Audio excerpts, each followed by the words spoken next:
Hi, it's around 3:30 in the morning, but this is the only time that I found that I had enough time to do another spot video. So anyways, I'm the Dr. David, and I'm answering some of the questions I've gotten on emails about my book, Empirical Truth, Freeing Your Mind from Bible Babble Bull, on what is the soul. And on page 69 I wrote that the soul is a combination of the physical body combined with the spark of life, the breath of life, or the power of God, whatever you want to call it. This spark of life is what gives animation to the body, or to rise the flesh. Don't you just love that term, rise the flesh? It sounds so biblical. Anyways, in the Bible, in Genesis 2:7, it says that we were made in the image and likeness of God, and God breathed the life into our bodies to give us life, to awake us, whatever. And that breathing of life is what they call the spark of life. Now, what is the soul? Is the soul something like Scientology believes, that the soul is outside the body, that your mind or brain is here, your thoughts are here, but your mind is really out here, so your consciousness is really floating around like your Casper the Friendly Ghost or something like that, and the body is kind of like a shell that, you know how some animals carry their own shell with them, so it kind of lives inside the shell, but it's, you know, if you die, the soul goes to heaven or goes to hell. Is there a heaven and hell? Yeah, right. That's the... Well, anyways, is there a heaven and hell? You know, one thing about the Bible is very descriptive about the creation of man, Adam and Eve. It says Adam was molded from clay, or from dust to dust, and Eve was, of course, created from a rib from Adam. And that's why we know that in biology and in science that women have one more rib than men do. And that's scientific fact, isn't it? Yeah, right. Well, if you believe in that one, then you just might be an intelligent design enforcer.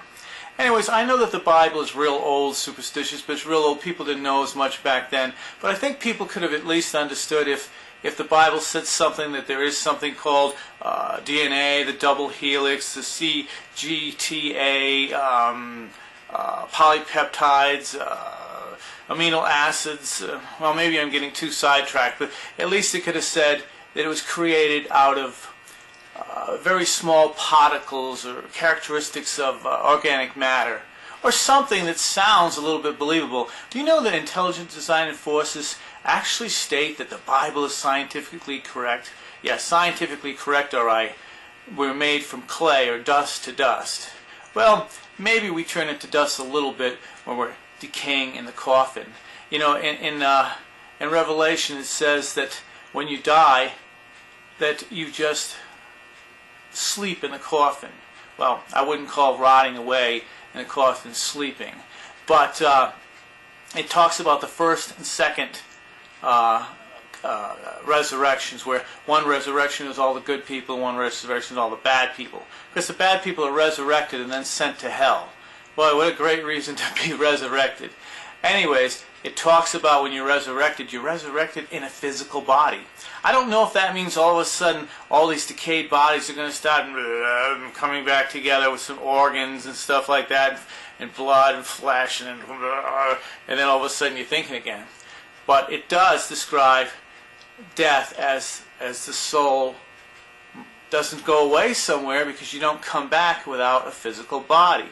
Anyways, I'm getting way ahead of myself. I wanted to do this in the second part of this video because I'm digressing too much. But what would happen if I took my brain and put it in an android body? Would I be an android, or would that android be me? And what if you took somebody else's brain and you put it into my skull? And if somebody else's brain is in my skull, am I still me, or are they me, or are they them?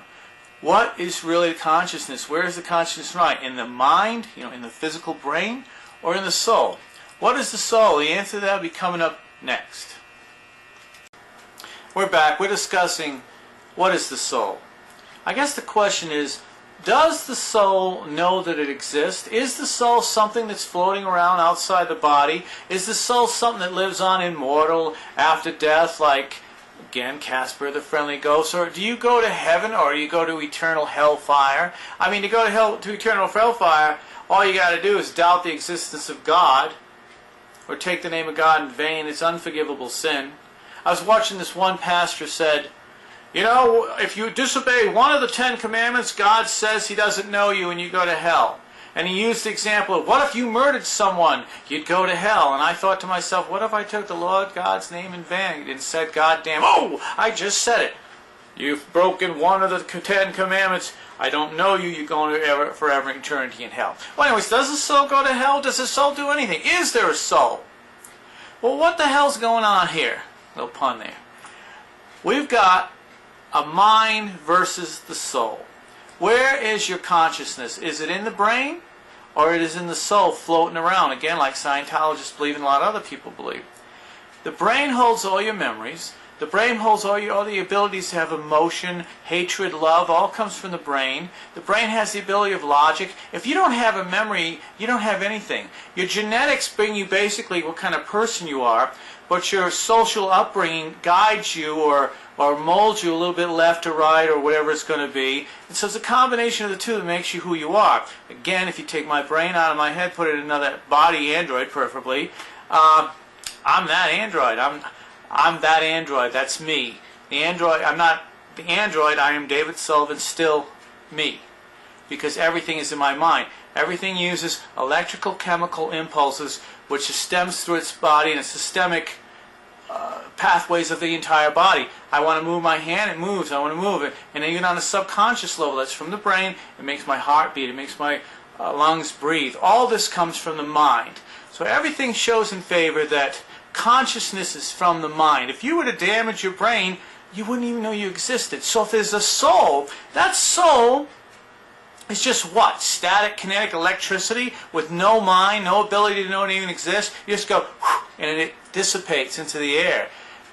The soul, in my opinion, what I'm talking about on page 69 in my book, Empirical Truth, is that spark of life, which is the electrical chemical impulses in the brain. That thing that jumps the little gaps in the brain, the little neon gaps in the brain, to give the synapses connection so that you can do everything, because everything is done through those connections. Those connections go bad, you lose the ability to think. Anyways, that's what it is. I hope that helped you out in your questions of what I meant by it. It's the combination of the physical body and the spark of life. And, oh, by the way, I don't shoot Bullwinkle the moose, so I'm not a supporter of Sarah Palin. And I think that Sarah Palin just might be an intelligent design enforcer. I'm the Dr. David. You have a great life.